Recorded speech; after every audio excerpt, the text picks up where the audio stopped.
첫 시간으로 11조에 대해서 이야기해 보도록 하겠습니다. 11조는 무엇이냐? 구원받을 자가 구원하는 자에게 주는 게 11조다. 이렇게 얘기할 수 있습니다. 11조가 처음 성경에 등장하는 것은 아브라함 때 등장하죠. 창세기 14장에 보면 아브라함은 자기 조카인 롯이 사로잡혔다는 소식을 듣고 자기 수하 318명을 데리고 단으로 가서 밤에 적을 야습을 합니다. 롯을 사로잡은 적을 야습을 해서 도망가는 적을 다메섹 호바까지 추격을 해서 거기서 롯을 구출하고 돌아오는 길에 멜기세덱을 만나서 멜기세덱에게 자기가 취한 전리품의 10분의 1을 줍니다. 이게 11조의 기원이에요. 성경에서 나오는 최초의 11조 기원이죠. 그러니까 여기서 이 성경 이야기의 퍼즐이 툭 하나 던져져서 롯을 구하고 하나님의 지극히 높으신 제사장인 멜기세덱에게 11조를 아브라함이 줬다. 첫 부분에 이렇게 나오죠. 그 다음에 11조 두 번째 이야기로 야곱 이야기가 나옵니다. 야곱이 자기 아버지 이삭으로부터 장자권을 받죠. 에서한테 팥죽 한 그릇에 장자권을 사가지고 자기가 장자권을 받아요. 그래서 에서가 야곱을 죽이려고 하는데 야곱이 도망을 갑니다. 도망을 가다가 루스더라는 곳에서 야곱이 잠을 잡니다. 잠을 자는데 거기서 꿈에 사닥다리가 나오고 천사가 그 사닥다리에서 오르락내락거리면서 여호와 하나님이 야곱에게 이런 말씀을 하죠. 야곱에게 뭐라고 말씀하시냐면 창세기 28장 13절 여호와께서 그 위에 서서 가라사대 나는 여호와니 너의 조부 아브라함의 하나님이요 이삭의 하나님이라. 너 누운 땅을 내가 너와 네 자손에게 주리라. 네 자손이 땅의 티끌같이 되어서 동서남북에 편만할지며 땅의 모든 족속이 너와 함께 네 자손을 인하여 복을 얻으리라. 이런 식으로 이제 야곱에게 말씀을 합니다. 야곱이 잠에서 깨어나서 거기서 기둥을 세워 하나님의 전을 만들고 기름을 붓고 전을 만들어요. 그리고 그곳을 베델이라고 칭합니다. 베델이라고 하고 거기서 야곱이 서원을 해요. 하나님한테. 하나님이 나와 함께 계시사 내가 가는 이 길에서 나를 지키시고 먹을 양식과 입을 옷을 주사 나로 평안히 아비 집으로 돌아가게 하시오면 여호와께서 나의 하나님이 되실 것이요 하나님께서 내게 주신 모든 것에서 10분의 1을 내가 반드시 하나님께 드리겠나이다. 바로 11조가 구원받을 자가 구원하는 자에게 주는 것이라는 것을 야곱의 이 이야기를 통해서 퍼즐을 통해서 정확히 나옵니다. 그러니까 11조를 지금까지 뭔지도 모르고 교회에서 내라고 하니까 내신 분들 많죠. 그렇게 이제 아무 생각 없이 11조를 내면 안 됩니다. 11조가 무엇인지 알고 11조에 대해서 내야 될지 말아야 될지 이제 그 생각을 깊이 고민하셔야 돼요. 그런데 11조를 만약에 안 내면 현재 교회 생활에서 교인 생활할 때 정말 힘들 겁니다. 왜냐하면 이 11조가 교회의 주요 고정적인 수입으로 교회 운영 유지하는 데 결정적인 역할을 하거든요. 그러니까 이 누구도 이게 목사들이 쉽게 이 11조를 내지 말아라 이런 말을 못해요. 사실상.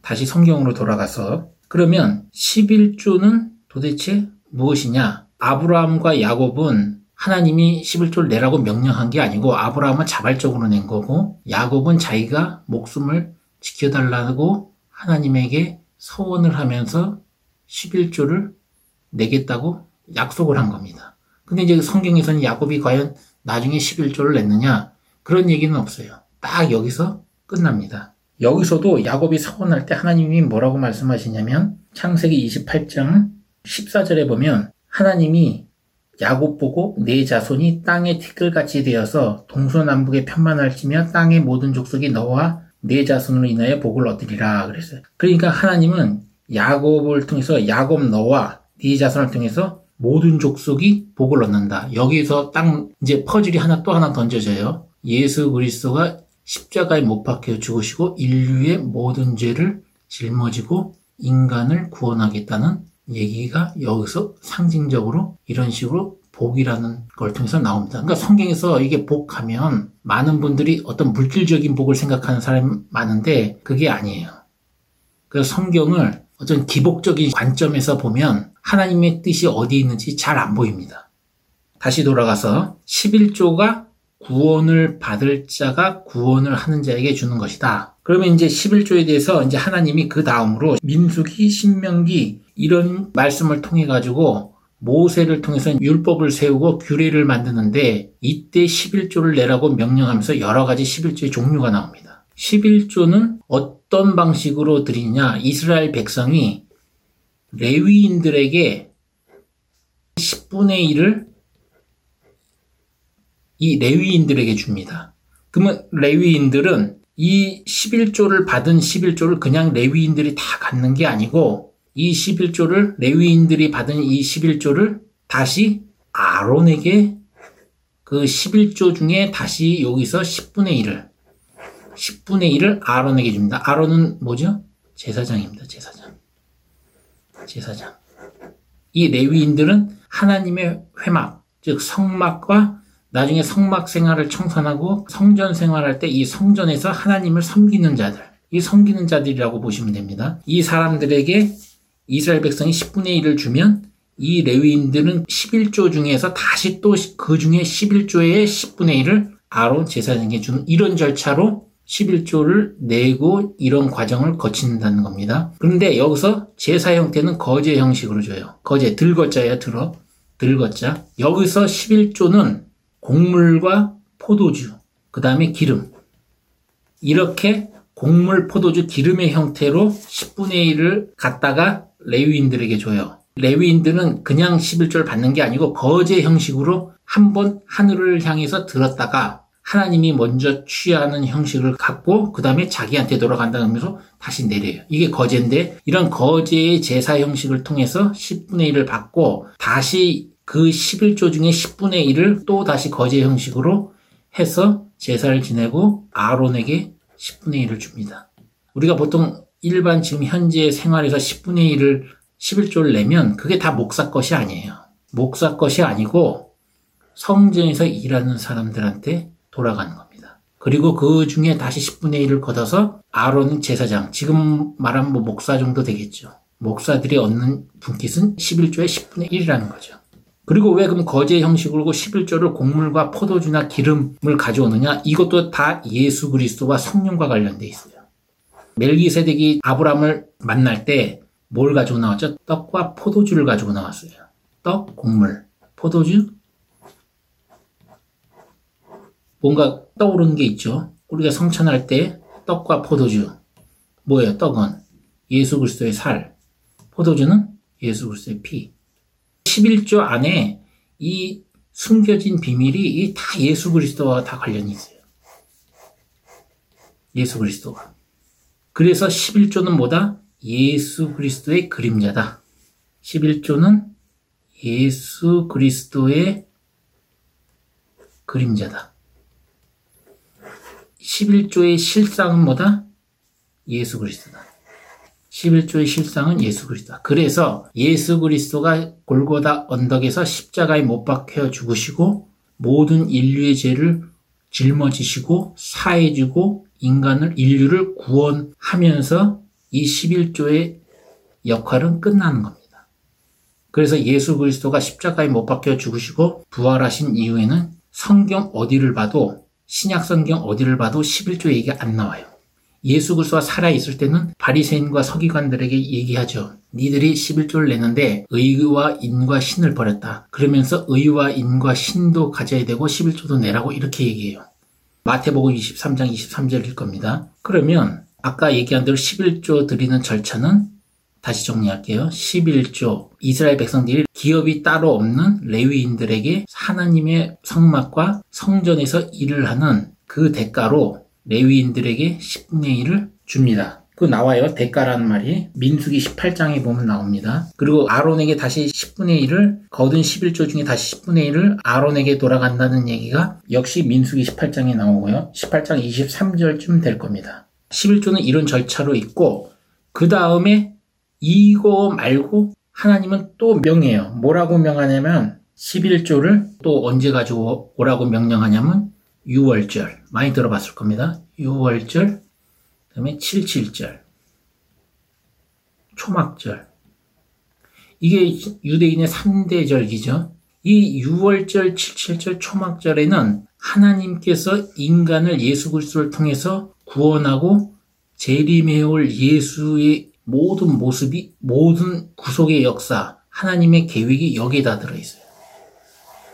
자, 6월절은 많은 분들이 다 알 겁니다. 6월절이 뭘 나중에 뜻하느냐? 예수 그리스도가 골고다 언덕에서 십자가에 못 박혀 죽으실 것을 상징하는 절기라는 걸 알 겁니다. 이때 예수 그리스도가 6월절에 이스라엘의 백성들, 이스라엘의 그 서기관 제사장들에게 죽임을 당하죠. 이때. 그리고 77절은 보리가 처음 있는 첫 절기예요. 그러니까 6월절로부터 77절, 그러니까 7일이 7번이죠. 7번 77절 그 다음 날이 성령 강림절이거든요. 성령 강림절. 신약 성경에 보면 성령 강림절, 즉 오순절에 예수 그리스도의 제자들이 마가다락방에서 막 기도하다가 성령이 임하자마자 뛰쳐나가요. 뛰쳐나서 예수가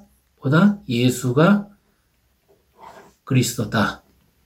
예수가 그리스도란 말 의미가 있어요. 이것도 그리스도란 말은 기름 부음을 받은 자인데 이게 뭐냐? 예수가 하나님의 아들이란 뜻이에요. 그래서 이 성령 강림절, 77절, 그 다음에 초막절은 하나님이 모세에게 명해서 성막을 지으라고 그래요. 그게 초막절의 기원이 됩니다. 이 초막을 짓고 하나님이 거하시는, 지금 말하면 텐트죠. 천막. 하나님이 거하시는 천막에서 거룩한 성에서 성막이라고 얘기하는데 이 성막을 짓고 원래는 애굽에서 하나님이 모세를 통해서 이끌어내서 가나안으로 들어가는 땅의 거리는 걸어서 가면 어쨌든 가는 거리가 15일이면 된다고 합니다. 근데 40년 동안 이스라엘 백성들이 불순종으로 인해서 광야, 사막지대에서 끌고 댕기죠. 성막 생활하죠. 40년 동안. 이 40년 동안 이스라엘 백성들이 광야 생활을 하는데 이 광야 생활과 예수 그리스도가 본격적으로 천국의 말씀을 전할 때 40일 동안 광야에서 굶고 40일 동안 여기서 생활을 하죠. 이거하고 다 연결돼요. 나중에 이것도. 어쨌든 이 6월절, 77절, 초막절. 이 초막절은 나중에 이게 재림과 관련돼 있습니다. 그러니까 6월절, 77절, 초막절 이때에 뭘 가져와라? 하나님은 11조를 들고 오라고 모든 이스라엘 백성에게 명령을 합니다. 어디로 와라? 예루살렘 성전으로 와라. 아무 데서나 11조를 받는 게 아니고 예루살렘으로 다 올라오라는 거예요. 유다로 올라와라. 예루살렘으로 올라와라. 6월절 77절 초막절 때 11조를 가지고. 왜? 하나님은 6월절 77절 초막절을 통해서 이 11조를 가지고 올 때 어떤 마음으로 가져와라?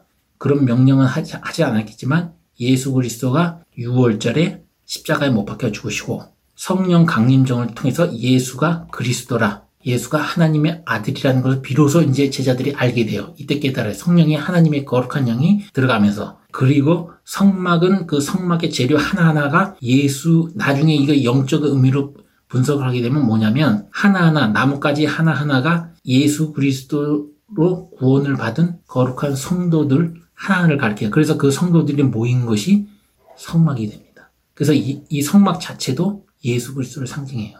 그러니까 이 6월절, 77절 초막절 때 하나님이 11조를 가져오는 것도 이 11조가 역시 구원을 받을 자가 구원하는 자에게 주는 것, 이 의미에 부합된다는 것을 알 수가 있습니다. 그래서 11조는 6월절, 77절 초막절날 가져와라. 그리고 마지막으로 11조는 레위인과 아론에게 주는 11조가 아니라 신명기 14장 보면 토지 소산에서, 그러니까 지금으로 말하면 재산이죠, 재산. 토지 소산에서 나오는 이익에, 토지 소산에 나오는 소출의 10분의 1을 매년 그리고 3년, 이렇게 3년에 한 번씩 또는 매년에 한 번씩 10분의 1을 걷어다가 같이 먹으라는 겁니다. 이거는 레위인, 그다음에 아론의 재산이니까 갖다 바치는 게 아니고 매년 토지 소산의 10분의 1을 가져다가 하나님이 정한 곳, 거룩한 곳인 성전이죠. 성전에 와서 레위인, 그다음에 남편이 없는 과부, 또 부모가 없는 고아들, 이런 사람들을 데려다가 같이 먹으라고 그래요. 그러면서 여기서도 뭐라고 그러냐면 신명기 14장에 가서 읽어보시면 알겠지만 신명기 14장 23절이네요. 거기 보면 또 뭐라 하냐면 택하신 곳에서 내 곡식과 포도주와 기름의 11조 나오죠. 곡식과 포도주와 기름의 11조. 11조를 먹으면 또 내 우양의 처음 난 것을 먹고 나오죠. 우양이 뭐예요? 소와 양이죠. 소와 양의 처음 난 것. 이 소와 양의 처음 난 것이 예수 그리스도를 뜻한다는 건 알겠죠? 자, 영적으로 우양을 먹으라고 나와요. 그러니까 매년 10분의 1을 가져다가 하나님의 택하신 곳에서 기업이 없는 레위인들 그리고 고와 과부들 데리고 먹으라고 나와요. 이거는 갖다 바치는 게 아니에요. 그 다음에 3년, 토지 소산에 3년에 한 번씩 이거는 어떻게 하라고 나오냐면 이거는 하나님이 택하신 곳에서 먹는 게 아니고 뭐라고 나오냐면 신명기 14장 28절 매 3년 끝에 그해 소산의 10분의 1을 다 내어 내 성읍에 저축하고 너희 중에 분깃이나 기업이 없는 레위인과 내 성 중에 우고하는 객과 그저 나그네 그리고 고아와 과부들로 와서 먹어 배부르게 하라. 그렇게 하면 하나님 여호와께서 너의 손으로 하는 범사에 내게 복을 주시리라. 이렇게 나옵니다. 토지에서 나오는 생산물 이거의 10분의 1을 매년 그리고 3년에 한 번씩 이건 매년은 하나님이 지정한 곳에 성전 같은 데죠. 성전에 와서 먹고 이거는 자기 그저 성읍에 거하는 사람들 나그네나 여기도 역시 고아와 과부 얘기가 나와요. 레위인들 같이 먹으라는 겁니다. 이거는 뭐냐면 구제의 의미가 있어요. 구제. 그러니까 이제 아시겠죠? 무조건 소득의 10분의 1을 무조건 교회에 갖다 바치는 게 아니고 이게 11조가 이렇게 따져보면 굉장히 복잡해요. 복잡한데 11조의 10분의 1을 레위인들에게 성전에서 일하는 사람들에게 주고 다시 그 성전에 일하는 사람은 그 11조의 10분의 1을 또다시 걷어서 아론 제사장에게 준다. 그리고 땅에서 나오는 제사, 지금으로 말하면 재산이죠. 재산에서 뭐 금융 한 소득 정도 되겠네. 금융 이득이나 뭐 이런 것들 아니면 땅에서 무슨 땅을 팔아가지고 뭐 이런 것들 뭐 그런 해당하겠죠. 그 중에서 매년 10분의 1을 하나님이 지정하는 성전 같은 데 와서 같이 먹어라. 레위인과 과부 고아들 모아놓고 3년에는 성읍 그러니까 자기 집이나 뭐 지금으로 현대적으로 해석하면 그거겠죠. 자기가 사는 지역에서 불러다 놓고 먹어라, 구제해라 이런 의미가 있는 겁니다. 그런데 여기서도 보면 아시겠지만 11조는 하나님의 거룩한 곳, 지정한 곳에서 먹으라 하는데 이 의미도 신약시대에 와서 예수 그리스도가 십자가에 못 박혀 죽으시고 인류의 죄를 구원한 이후에는 그 하나님을 믿는 그 사람 마음 자체가 성전입니다. 그러니까 지금 건물의 의미가 아닙니다. 이게 성전의 의미가 지금은 처음에는 성막 가나안에 들어가기 전에는 천막을 텐트를 쳐놓고 하나님이 거하는 그 성막에서 하나님께 제사를 지내다가 가나안에 들어가서는 성전을 짓죠. 그래서 성전을 하다가 예수 그리스도가 이 성전을 거기서 장사하는 사람들 보시고 하나님의 성전을 도둑의 소굴로 만드냐면서 다 뒤집어 엎죠. 그러면서 성전을 헐어버려라. 내가 다시 3일 만에 짓겠다 하니까 바리새인들이나 서기관들이 놀라죠. 거의 몇십 년 걸쳐서 지은 성전을 네가 무슨 재주로 3일 만에 짓겠냐 이런 식으로 이제 물어요. 어쨌든 11조는 이런 의미가 있는 겁니다. 그래서 구원받을 자가 구원하는 자. 그래서 11조는 예수 그리스도가 십자가에 못 박혀 죽으시고 인간의 죄를 구원하는 이 부활의 시점까지만 내는 겁니다. 그죠? 부활의 시점까지 왜? 예수 그리스도가 모든 인류의 죄를 짊어지고 죽으셨다가 부활함으로써 모든 인간의 죄를 예수 그리스도가 해결했기 때문에 왜? 11조는 구원받을 자가 구원하는 자. 구원의 문이 열린 겁니다. 구원의 문이 열렸어요. 그래서 예수 그리스도가 십자가에 못 박혀 죽으신 사건을 기점으로 11조 얘기가 싹 안 나오는 겁니다. 신약 성경에서. 초대교회 모습들 보면 11조 얘기가 전혀 안 나와요. 11조 의미를 알겠죠. 그러니까 만약에 지금 이런 깊은 얘기를 11조에 대한 얘기를 모르고 11조를 내면 어떻게 된다? 가인의 길로 가는 겁니다. 가인의 길로. 그리고 이런 걸 알고 11조를 안 내는 사람들은 예수 그리스도 십자가에 흘리신 피의 공로, 은혜 이거를 알고 11조를 안 내는 사람은 아벨의 길로 가는 겁니다. 가인과 아벨 얘기 알죠? 창세기 4장에 가인은 자기가 농사를 지은 농산물을 가지고 하나님께 제사를 지내고 아벨은 자기가 길렀던 천양을 가지고 옵니다. 와서 제사를 지내는데 하나님이 아벨 것만 받아요. 웬만한 교인들은 다 알 겁니다. 이게 가인과 아벨의 차이는 뭐냐면 여기에는 앞으로 초림 때 올 예수 그리스도의 피를 상징한다는 거. 둘의 제사를 통해서도 보여주는 거예요. 이 둘 다 처음에 하나님의 존재가 없다고 생각을 안 했어요. 알아요. 이 가인도 하나님과 얘기를 하니까 나름의 방식대로 다 제사를 지내요. 그러나 하나님은 아벨을 선택합니다. 그리고 아이는 분노가 차서 아벨을 들에 있을 때 돌로 쳐 죽이죠. 지금 이 얘기를 들었어요. 그러면 이제 앞으로 여러분들은 굉장히 고민될 겁니다. 11조를 안 내면 교회에서 따당할 거고 믿음 있는 교인 취급 못 받을 건데 어떻게 할 것이냐. 각자가 스스로 고민하고 선택을 하고 그 결과에 대해서 하나님이 나중에 예수 그리스도가 재림 올 때 측량을 할 겁니다. 각자의 믿음의 분량대로. 교회 생활이 자기가 더 중요하냐 아니면 나는 말씀을 쫓아갈 것이냐. 그건 각자의 기준과 생각대로 믿음대로 가는 겁니다. 이렇게 해서 오늘은 11조에 대해서 얘기를 해봤습니다. 이 얘기를 들으면서 여러분들은 곰곰이 생각해 보세요. 제가 이런 게 있다는 건 꽤 오래전에 알았거든요, 스스로. 그러니까 여러분들 앞으로 이제 이 채널을 통해서, 유튜브 채널을 통해서 예수 그리스도 중심으로 어떻게 성경을 퍼즐을 맞춰 나갈 것이냐. 이제 이거를 들을 텐데, 여러분들 다 이렇게 똑같이 들어도 각자 사람들이 태어난 배경, 그 다음에 가지고 있는 지식이 다 다르기 때문에 수많은 해석이 나올 수밖에 없어요.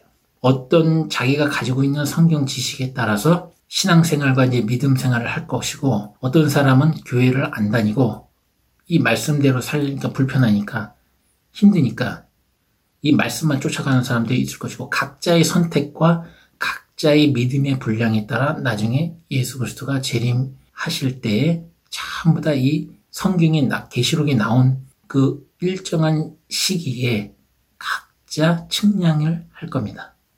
각자의 가진 분량과 각자의 가진 것을 측량을 할 거예요. 예수 그리스도가.